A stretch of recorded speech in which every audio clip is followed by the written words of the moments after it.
হয়েছে? আমার মনে হচ্ছে তুই ঈশান ভাইয়ের সাথে দেখা করতে চাচ্ছিস। আমি ভার্সিটিতে পড়াশোনা করতে যাচ্ছি, এইসব করতে না। আমার কি মনে হয় জানিস, কি মনে হয়? ঈশান ভাইয়া তোকে পছন্দ করে। তোকে তো এসে বলে গেছে, তাই না?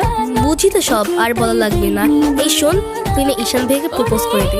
তুই যাবি এখান থেকে নাকি আমি কি ডাক দিব? যাচ্ছি, সব সময় সাথে এরকম করে।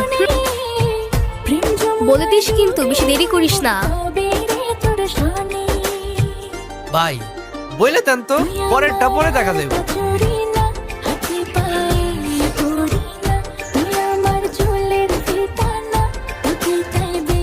ক্যাম্পাসের সবচাইতে সুন্দরী নারীর জন্য এই সুন্দর। I love you.